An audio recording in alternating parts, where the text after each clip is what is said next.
Hello and welcome to Spotlight America. I'm Actor Khan.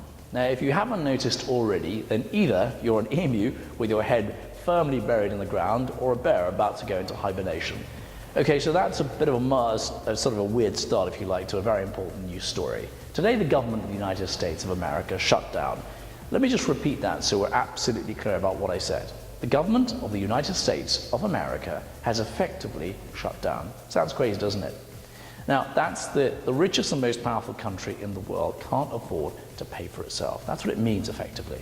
Actually, it's almost laughable. How the hell did we get to this stage? Well, first off, the politicians in Washington, who haven't got a clue about how to govern the country and are far too busy arguing amongst themselves about who and how the country should be run, continue to bicker while people like you and I suffer.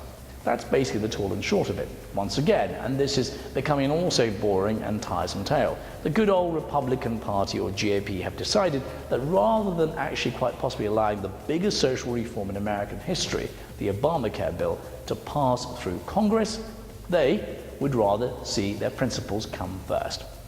So, in essence, while Rome burns, the Republicans are happy to go on with their own business and watch from the sidelines, only to say, once everything falls apart, see, we told you, you should have voted for us and not the other guy. What scares me is that half the people in this country actually believe that, or don't really care. All right, so enough of the mudslinging for now. What are the facts? Well, first of all, the president has come to a stalemate with Congress on spending. Second, the nexus of the argument is effectively Obamacare. It's being used as a bargaining chip by the GOP, who are not in favor of it at all. 3, effectively, 45 or so individuals, or more accurately put, Republicans, have decided shutting down the government would be better than allowing Obamacare to proceed. I'll come back to that in just a moment. 4, as a deal couldn't be brokered before midnight last night, it meant that the government shuts its doors automatically. 5, the effect of that is as follows. According to one news source, 3.3 million government workers will still carry on working, but near 800,000 will stay at home. It also means that major national parks, attractions and museums will shut down as well. Now, if you're applying for a federal loan, gun permit or passport, then that won't happen until all of this mess has been sorted out. 6, the cost of the shutdown, if it were to continue for another 3 to 4 weeks, would cost the economy $55 billion. That's according to one financial institution familiar with the situation. So what's really going on? Well, on the one hand, there's the ideological battle over who's right and who's wrong. Not on this, but on so many other policy decisions. Then there's the good old bookkeeping, as in balancing the budget. The current US budget deficit stands at a staggering near $17 trillion, and Obama is going to ask Congress to raise that ceiling even further.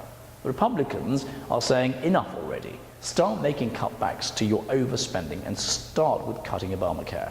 The Democrats would argue that he's trying to clear a debt created by his predecessor. Now, I don't want to get into the nitty-gritty of the medical reforms about to hit us come 2014, but I do want to do some number crunching very quickly to make sure we can make some sense and semblance of what's going on. So first come the figures. Who's right on this? Well, for families, the average premium for health insurance is $14,000 annually and rising.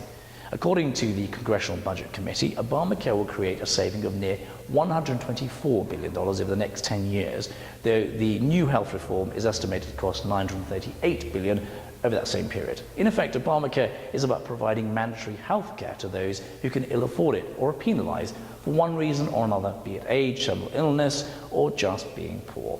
Okay, so who's right and who's wrong? Well, the Republicans argue that it's a policy America can ill afford.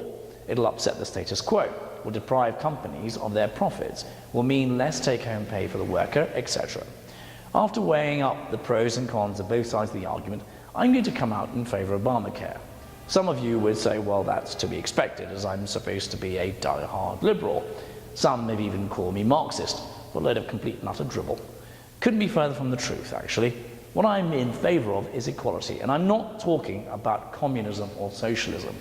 In every society, there will be those who have and those who have not. But would it hurt to help those who don't have much to help them in their miserable lives? No, certainly not. So, by the same token, I would wholeheartedly back a policy or law that aims to do just that. The Affordable Care Act means that we provide the very basic care for those who truly need it. Once again, as I've advocated in the last few shows, you can't apply harsh market economics to social policy, and especially one that deals with healthcare. As the largest burden on the federal budget, it needs to be looked at with a solution found. To me, Obamacare is by far the best solution proposed and will provide much needed care and assistance to those in dire need. Okay, so back to the shutdown.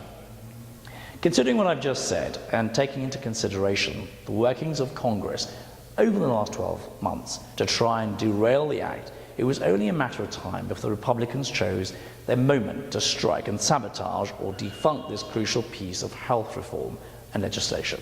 While the GOP would have you believe the ills of the country lie firmly and squarely at the doorstep of the current administration, and even beyond, it's true to say that they have had their hands as much in the cookie jar as the administration in governing this country.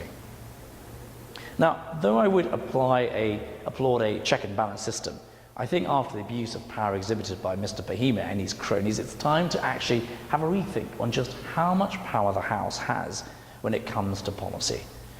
Just correct me if I'm wrong, but didn't the people of America vote Obama on the basis he implement Obamacare? So that makes me think, who on earth do Republicans think they are, going against the will of the people?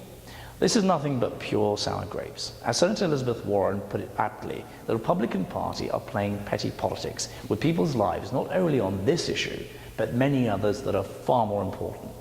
How can we possibly preach to dictators and tyrants around the world that ours is a better system when we allow our own people to suffer and instead choose to pick petty quarrels? Shouldn't we lead by example? Shouldn't we be better than those? Shouldn't we as a collective try and create prosperity? Food for thought.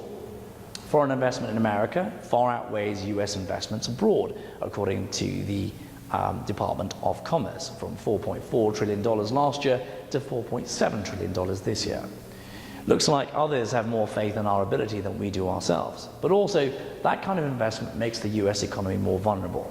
Like most investors, if the investment doesn't look safe or unstable, then they're likely to pull their investment out of America, which in turn will lead to greater unemployment, higher inflation, low productivity, increase in welfare and taxes.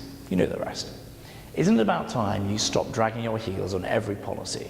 Just wake up and see what's happening around you. Your party is in total and utter disarray.